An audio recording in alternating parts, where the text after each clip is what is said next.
अस्सलाम वालेकुम students, welcome back to the channel. आज हम अपने कार्डियोवास्कुलर सिस्टम या जो सर्कुलेटरी सिस्टम का जो टॉपिक हमने स्टार्ट किया था उसका पार्ट 3 डिस्कस करेंगे। पार्ट 2 में हमने सर्कुलेशन के बारे में बात की थी, हार्ट के डिफरेंट साउंड्स के बारे में बात की थी। आई होप सो कि आपने वो वीडियो देखी होगी। नहीं देखी तो आप चैनल पर जाके देख सकते हैं। आज की वीडियो का जो हमारा टॉपिक है वो है ब्लड वेसल्स। ठीक है, ब्लड वेसल्स के बारे में यहाँ पे कोई ज़्यादा डिटेल नहीं बताया हुआ पहले से, मतलब इंट्रोडक्टरी चीज़ें, लेकिन मैं आपको बता देता हूँ। जैसे कि हमने शुरू में पढ़ा था कि हमारा जो सर्कुलेटरी सिस्टम होता है इसमें मेनली 3 चीज़ें होती है। एक होता है हमारा हार्ट, दूसरा होता है ब्लड वेसल्स, तीसरी चीज़ जो होती है वो होता है ब्लड। ठीक है, तो 3 चीज़ें हमारे पूरे सर्कुलेटरी सिस्टम को बना रही होती है। अब उसमें से हमने तकरीबन ब्लड की तो बात नहीं की क्योंकि वो इस टॉपिक का हिस्सा नहीं है, लेकिन हार्ट के बारे में बात की है, ब्लड के बारे में थोड़ी बहुत बात की है। ठीक है, जो मेन इम्पॉर्टेंट टॉपिक इस चैप्टर का है या फिर जिसके बारे में हमें बात करनी है वो है ब्लड वेसल्स। ठीक है, अब ब्लड वेसल्स वो चीज़ें हैं या वो रास्ते हैं आप कह सकते हो जिसकी वजह से या जिसमें जो है खून आता है जाता है हार्ट से, या तो बाहर जाएगा या हार्ट के अंदर आएगा। ठीक है, तो जो भी चीज़ें बॉडी में खून लेके आने का काम करती हैं उन सबको मिला के हम ब्लड वेसल्स कहते हैं। आम ज़बान में हम उसको खून की रगें कहते हैं। ठीक है, तो खून की जो रगें होती हैं ये 2-3 तरह की होती हैं। ठीक है, तो सबको मिला के ब्लड वेसल्स कहेंगे, लेकिन उनको फिर अच्छे से समझने के लिए और एज ए मेडिकल स्टूडेंट जो हमें पता होना चाहिए कि कौन सी ऐसी चीज़ है कि जो ब्लड लेके जा रही है आ रही है, उनके बनावट में क्या डिफरेंस है, यानी कि जो 3 तरह के ब्लड वेसल्स हमने पढ़े तो उसमें फ़र्क क्या है। ठीक है, तो इसीलिए हम ब्लड वेसल्स को मेन 3 हिस्सों में डिवाइड करते हैं। एक को हम कहते हैं आर्टरीज, एक को हम कहते हैं वेन्स और एक होती हैं कैपिलरीज। ठीक है, तो ये 3 चीज़ें मेनली ब्लड वेसल्स कहलाती हैं कलेक्टिवली, लेकिन तीनों का जो है अलग अलग काम है और तीनों अलग अलग फंक्शन करते हैं। ठीक है, तो सबसे पहले हमने बात करनी है आर्टरीज के बारे में। अब आर्टरीज जो है, सबसे पहली जो चीज़ आपने याद रखनी है कि यहाँ पे तो खैर आर्टरी के बारे में बहुत ज़्यादा डिटेल नहीं है, लेकिन मैं आपको बताऊं कि आर्टरी हर वो ब्लड वेसल है या हर वो खून का रास्ता है जो आपके हार्ट से बाहर ब्लड की, मतलब जो आपके हार्ट से ना ब्लड बाहर की तरफ लेके जाए। ठीक है, हर वो चीज़ या हर वो ब्लड वेसल जो हार्ट से ब्लड बाहर की तरफ लेके जाती है उसको हम आर्टरी कहेंगे। ठीक है, भले वो साफ खून हो, वो गंदा खून हो, वो जो भी हो, उससे अभी हमारा लेना देना नहीं है। आपने एक चीज़ याद रखनी है कि हर वो चीज़ जो हार्ट से बाहर की तरफ ब्लड लेके जाती है उसको हम आर्टरी कहेंगे। सही है।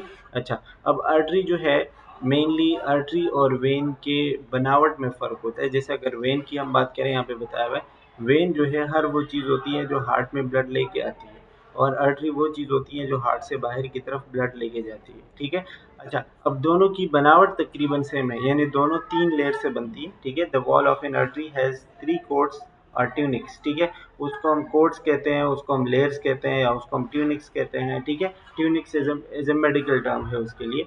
तो आप कह सकते हो कि आर्टरी वेन, वेन की यहाँ पे तो नहीं वो आर्टरी की बात की जा रही है, लेकिन दोनों को हम कंपेयर करके पढ़ेंगे तो अच्छे समझ आएगा। आर्टरी और वेन की जो बनावट है वो बिल्कुल सेम है, यानी ये भी 3 लेयर से बनती है, वो भी 3 लेयर से बनती है। ठीक है, अच्छा, वो 3 लेयर्स है कौन कौन सी? सबसे पहले इसकी जो लेयर है वो है ट्यूनिका इंटरना। इंटरना से आप इंटरनल लेयर याद रखेंगे, यानी बिल्कुल अंदर की तरफ की जो लेयर होगी वो अभी हम डायग्राम में देखेंगे। ठीक है, दूसरी जो लेयर है that is tunica media. Media से आप मिडल याद रखेंगे, मिडल कोट। और नंबर 3 जो है जो बाहर की तरफ होगी उसको हम कहेंगे ट्यूनिका एक्सटर्ना, यानी कि आउटर कोट जो बाहर की तरफ होगी। ठीक है, अभी आप देख सकते हो ये आपको एक आर्टरी बताई गई है।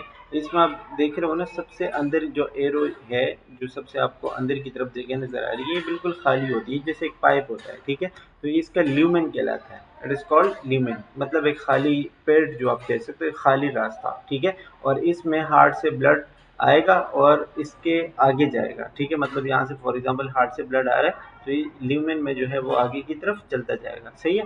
अच्छा, अब ये जो आपको इसकी लेयर बताई जा रही है जो बिल्कुल सबसे अंदर की तरफ है, ये वाली जो लेयर है ये ट्यूनिका इंटरना है या एंटीमा है। इसको आप ट्यूनिका इंटरना कह सकते हो या ट्यूनिका एंटीमा कह सकते हो।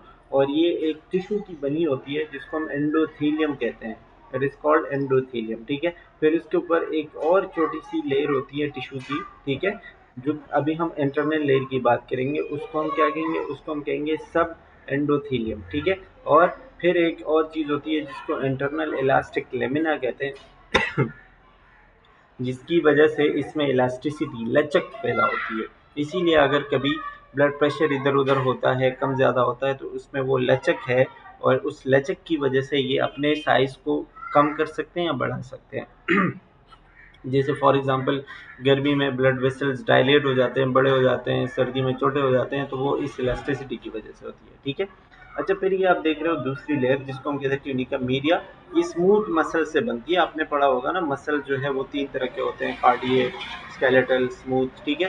तो ये स्मूथ मसल से बनी हुई है। ठीक है। और इसमें जो है एक्सटर्नल इलास्टिक लेमिना है, मतलब इसमें भी एक इलास्टिसिटी वाली चीज़ है जो इसको इलास्टिसिटी प्रोवाइड करती है। एक बात मैं आपको यहाँ पे बताऊँ कि ज़्यादातर जो इलास्टिसिटी होती है आर्टरीज में, वो मिडल लेयर की वजह से होती है, या फिर आप कह सकते हैं एक्सटर्नल इलास्टिक लेमिना की वजह से होती है। ठीक है। अच्छा, फिर ये बाहर की लेयर है जो सबसे बाहर, जैसे हमारी स्किन होती है ना, तो इसी तरह बाहर से इसको कवर करती है। उसको ट्यूनिका एक्सटर्ना या ट्यूनिका एडवेंटिशिया कहते हैं। ठीक है।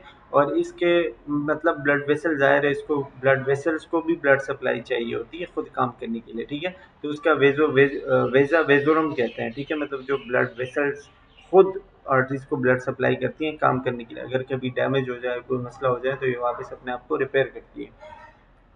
तो ये होती है आर्टरी की शेप। ठीक है। फिर इसी तरह ये जो मेन आर्टरी है, इससे छोटे छोटे से रास्ते निकलते हैं जो मतलब जाएंगे ब्लड वेसल्स जो है वो सेल्स को चीज़ें ट्रांसफ़र करने के लिए, उनको हम आर्ट्रियोल्स कहते हैं। आर्ट्रियोल्स, तो arterioles are the smallest particles, या फिर आप कहते हैं पार्ट्स ऑफ द आर्टरी। ठीक है।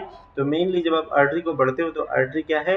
आर्टरी ब्लड वेसल्स का वो टाइप है जो कि हार्ट से बाहर की तरफ ब्लड लेके जाती है। ठीक है। इसमें ज़्यादातर ऑक्सीजनेटेड ब्लड होता है एक आर्टरी के अलावा, जिसका नाम है पल्मोनरी आर्टरी, जो हार्ट से लंग में ब्लड लेके जाती है, और वो डीऑक्सीजनेटेड ब्लड होता है। ठीक है। तो एक आर्टरी के अलावा बाकी तमाम तरह आर्टरीज में ऑक्सीजनेटेड ब्लड होता है, और जिसमें डीऑक्सीजनेटेड ब्लड होता है उसका नाम है पल्मोनरी आर्टरी। ठीक है। अच्छा, फिर इसी तरह आर्टरीज इलास्टिक होती हैं, अपना साइज कम ज़्यादा कर सकती हैं, क्योंकि इस पे हार्ट का प्रेशर ज़्यादा होता है, हार्ट में डायरेक्टली से ब्लड आता है, तो उस ब्लड के प्रेशर को एकोमोडेट करने के लिए अपना साइज इधर उधर कर सकती है। इसमें इलास्टिसिटी ज़्यादा है। वेन में भी इलास्टिसिटी होती है लेकिन कम होती है इसके मुकाबले में। ठीक है। तो दैट्स ऑल अबाउट आर्टरीज। अब आर्टरी और वेन और कैपिलरी में जब आप फ़र्क पढ़ो तो बहुत सारे फ़र्क है, यानी उस पर एक पूरी क्लास हो सकती है, लेकिन अभी हम उस डिटेल में नहीं जाएंगे क्योंकि पीपीटी में वो सारी चीज़ें डिस्कस नहीं की हुई। ठीक है। तो हमारा टाइम ऐसे ही वेस्ट हो जाएगा। उसके बारे में किसी और दिन इंशाल्लाह बात करेंगे। अच्छा, दूसरा जो ब्लड वेसल है दैट इज कॉल्ड वेन। ठीक है। वेन का जो डायमीटर, यानी अंदर का जो जो ल्यूमेन हमने बात की थी ना आर्टरी में, जो अंदर का साइज है वो है 0.1 मिलीमीटर से लेके ग्रेटर देन 1.1 मिलीमीटर, यानी 0.1 से लेके 1 मिलीमीटर तक। ठीक है। अच्छा, the veins are blue, take oxygen oxygen poor blood back to the heart. When ज़्यादातर हमें ब्लू टाइप के नज़र आते हैं, यानी आपको स्किन के ऊपर जो नज़र आ रहे होते हैं ना ब्लू कलर के, ये मेनली वेन होते हैं। आर्टरीज थोड़ी सी डीप होती है और वो ज़्यादातर रेड कलर की होती है। ठीक है। डीप डाउन होती है, उसमें ऑक्सीजनेटेड ब्लड होता है। इसमें कहा जा रहा है आपको कि ऑक्सीजन पुअर ब्लड है, यानी जिसमें ऑक्सीजन प्रॉपर नहीं होती, या डी ऑक्सीजनेटेड ब्लड जो होता है। ठीक है। Veins are composed of 3 coats. इसमें भी वही 3 लेयर्स है जो उसमें है। ठीक है। और वही 3 लेयर्स कौन से हैं? इनर लेयर, मिडिल लेयर और आउटर लेयर आप कह सकते हो, या tunica externa, tunica media, tunica interna भी आप कह सकते हो। ठीक है। तो इसके वही 3 लेयर है। ये आपको आर्टरी का बताया गया है, या आपको वेन का बताया गया है। वेन और आर्टरी में बनावट में कोई फ़र्क नहीं है, बस ये एक फ़र्क है कि वेन कम इलास्टिक होते हैं आर्टरी से। दूसरा जो सबसे बड़ा फ़र्क है वो ये है कि वेन में, ये आप देख रहे हो ये चीज़ें, इसको कहते हैं वॉल्व्स। ठीक है। तो वेन के अंदर होते हैं वॉल्व्स जो कि आर्टरी के अंदर नहीं होते। इसके पीछे वजह ये है कि आर्टरी को तो हार्ट का प्रेशर है, तो उसको वॉल्व की ज़रूरत नहीं है, वो हार्ट प्रेशर लगाता है, ब्लड आगे जाता है। लेकिन वेन के पीछे हार्ट नहीं है ना, वो तो हार्ट की तरफ ब्लड लेके आएगी। अब उसके पीछे जब हार्ट नहीं है, तो वेन को कुछ ऐसा बंदोबस्त करना पड़ेगा कि जो ब्लड ऊपर से नीचे से ऊपर आ रहा है वो वापस ना जाए। जैसे फॉर एग्जांपल अगर आपके पाँव से हार्ट में ब्लड आ रहा है, तो ये भी तो चांस है ना कि ग्रेविटी की वजह से वो ब्लड नीचे जाए। तो इसीलिए वेन में क्या है, वॉल्स है कि ब्लड अगर फॉर एग्जांपल यहाँ से गुजर गया, आगे चला गया, तो ये वॉल पीछे से बंद हो जाएगा, तो वो ब्लड वापस नहीं जाएगा। फिर यहाँ से जाएगा, तो ब्लड वापस ये वॉल बंद हो जाएगा, तो ब्लड आगे चलता जाएगा, पीछे नहीं जाएगा, ठीक है। इसीलिए जो है वो वेन में वॉल है, आर्टरीज में नहीं है। आई होप सो कि ये पॉइंट आपको क्लियर होगा, ये बहुत इंपॉर्टेंट पॉइंट है। अच्छा, ये आपको देख रहे हो, मतलब वेन, ये आपको उसका स्ट्रक्चर बताया गया है और आर्टरी का स्ट्रक्चर बताया गया है, ठीक है। वेन में ये आपको वॉल दिखाया गया है और आर्टरी में वॉल नहीं है, ठीक है। तो ये सारी चीज़ें मेन फ़र्क है। अच्छा, इसके अलावा जो मेन फ़र्क ये है कि आर्टरी हार्ट से ब्लड लेके जाती है, वेन वापस लेके आती है। एक तो पता नहीं इन आइसक्रीम वालों को भी इस टाइम आना होता है। तो ये जो मेन फ़र्क है, ये आप उसमें याद कीजिएगा, ठीक है। अच्छा, फिर कैपिलरीज आप देखते हो कि जो हमने पढ़ा था कि आर्टरीज में से छोटे छोटे पॉइंट्स निकलते हैं ना, और अगर मैं आपको दिखाऊं, ये जिसको हम आर्ट्रियूल्स कहते हैं। इसी तरह वेन से भी छोटे छोटे पॉइंट्स निकलते हैं जिसको हम वेन्यूल्स कहते हैं, ठीक है।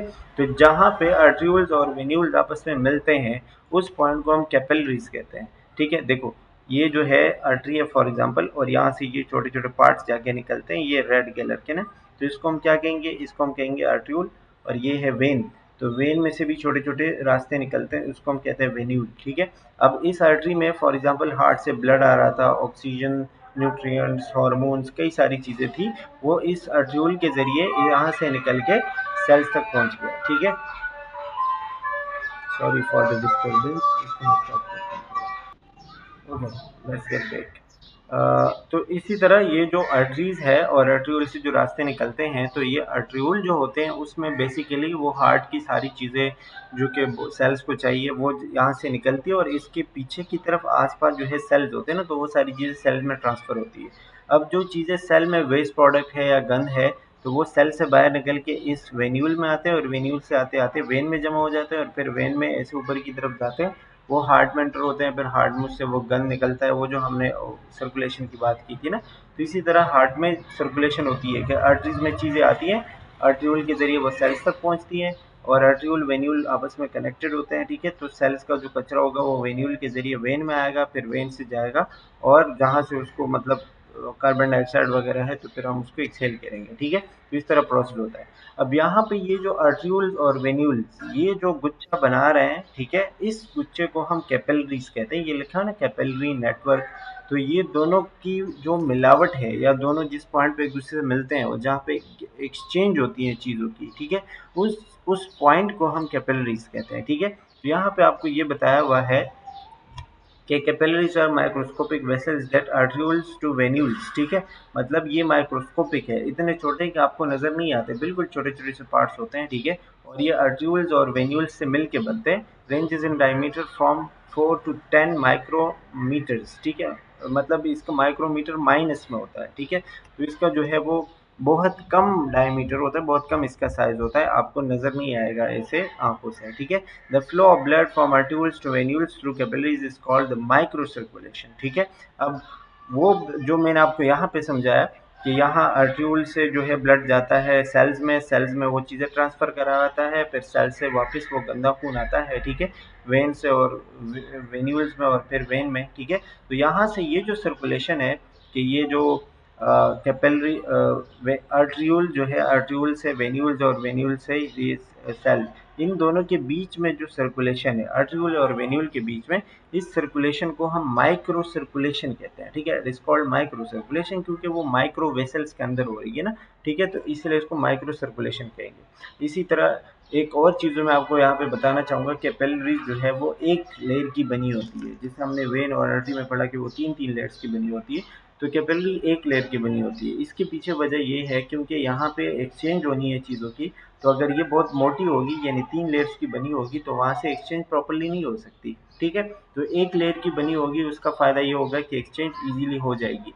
अगर चीज़ बड़ी मोटी होगी तो उससे चीज़ें इधर-उधर आर-पार नहीं जा सकती ना, तो इसीलिए it is made of just one endothelium layer, ठीक है। अच्छा, फिर यहाँ पे आपको कार्डियक आउटपुट बताया गया है। इट इज़ मोस्ट इम्पॉर्टेंट कि आपको कार्डियक आउटपुट और ये सारी चीज़ें पता हो एज ए मेडिकल स्टूडेंट, ठीक है, कि कार्डियक आउटपुट क्या है। अच्छा, तो यहाँ पे आपको बताया जा रहा है the volume of blood ejected from the left ventricle और the right ventricle into aorta और pulmonary trunk each minute is called cardiac output equal to the stroke volume. Stroke volume के ऊपर खैर बात करेंगे, लेकिन कार्डियक आउटपुट क्या है? कार्डियक आउटपुट आप ये कह सकते हो कि हार्ट से पूरे 1 मिनट में जितना ब्लड निकलता है, ठीक है, वो क्या कहलाता है, वो कहलाता है कार्डियक आउटपुट। भले वो राइट एट्रियम से जा रहा हो या लेफ्ट एट्रियम से जा रहा हो, उसके ऊपर वो हम मतलब उसके ऊपर हमने बात नहीं करनी। अगर राइट एट्रियम से जाएगा, राइट वेंट्रिकल से, सॉरी, राइट वेंट्रिकल से जाएगा तो पल्मोनरी आर्टरी में जाएगा लंग्स तक, ठीक है। और अगर लेफ्ट वेंट्रिकल से जाएगा तो एओर्टा के जरिए जाएगा बॉडी तक, ठीक, वो सर्कुलेशन की बात है ना। लेकिन सिंपली आप ये कह सकते हो कि 1 मिनट में, मतलब एक हार्ट बीट की नहीं हम बात कर रहे हैं, एक दिल की धड़कन की नहीं बात कर रहे हैं, पूरे 1 मिनट में, 1 मिनट की बात कर रहे हैं, ठीक है। यानी पूरे 60 सेकंड में एक हार्ट से जितना ब्लड पंप होता है, यानी जितना ब्लड बाहर की तरफ जाता है, ठीक है, तो वो क्या कहलाता है, वो कहलाता है कार्डियक आउटपुट। ठीक है, समझ आई ये बात। मतलब cardiac output is the amount of blood ejected by the heart in 1 minute, आप ये भी कह सकते हो आसानी से, ठीक है। तो ये क्या कहलाएगा, ये कहलाएगा कार्डियक आउटपुट। एक नॉर्मल हार्ट, एक नॉर्मल इंसान का जो हार्ट होता है वो 1 मिनट में कोई 5 से 6 लीटर तक का ब्लड जो है वो मतलब आउटपुट करवाता है, कार्डियक आउटपुट होता है उसका 1 मिनट में, ठीक है। अच्छा, अब दूसरा जो बताया है, the volume of blood ejected by the ventricle during contraction multiplied by the heart rate is the number of heart beat per minute. अच्छा, स्ट्रोक वॉल्यूम का भी बताया गया है। स्ट्रोक वॉल्यूम का मतलब होता है एक हार्ट बीट में कितना ब्लड जा रहा है, ठीक है। एक हार्ट बीट में जितना ब्लड जा रहा होगा, ठीक है, वो क्या कहलाएगा, वो कहलाएगा कार्डियक आउटपुट। यार शोर बहुत ज़्यादा है। अच्छा जी, तो आप यहाँ पे देख रहे हैं कि ये जो कार्डियक आउटपुट है और स्ट्रोक वॉल्यूम है, इसमें फ़र्क क्या हुआ। कार्डियक आउटपुट 1 मिनट में पूरे हार्ट से जितना ब्लड जा रहा है वो कार्डियक आउटपुट है, और एक हार्ट बीट में यानी एक धड़कन में जितना ब्लड जाएगा वो क्या कहलाएगा, वो कहलाएगा स्ट्रोक वॉल्यूम, ठीक है। अब स्ट्रोक वॉल्यूम में और कार्डियक आउटपुट में फ़र्क क्या हुआ, कार्डियक आउटपुट में हम पूरे 1 मिनट की बात करेंगे, स्ट्रोक वॉल्यूम में सिर्फ एक हार्ट बीट की बात करेंगे, जो तकरीबन कोई 60, 70, 80 मिलीलीटर तक का ब्लड होता है, तकरीबन इतना कुछ होता है, ठीक है। अच्छा, अब इसके लिए हमारे पास एक फार्मूला है, यानी कार्डियक आउटपुट हम मालूम कैसे करेंगे। हमने तो बोला 5 से 6 लीटर, लेकिन हमें अगर मालूम करना पड़े एक फार्मूले के ज़रिए, तो हम कैसे मालूम करेंगे कार्डियक आउटपुट, ठीक है। तो आपने क्या करना है, आपने स्ट्रोक वॉल्यूम यानी कि जितना ब्लड पर हार्ट बीट जा रहा है ना, वो स्ट्रोक वॉल्यूम, और मल्टीप्लाई करना है उसको हार्ट रेट से, HR से, ठीक है। हार्ट रेट यानी आपकी दिल की धड़कन की रफ्तार क्या है 1 मिनट में, तो आपने स्ट्रोक वॉल्यूम को मल्टीप्लाई करना है हार्ट रेट से।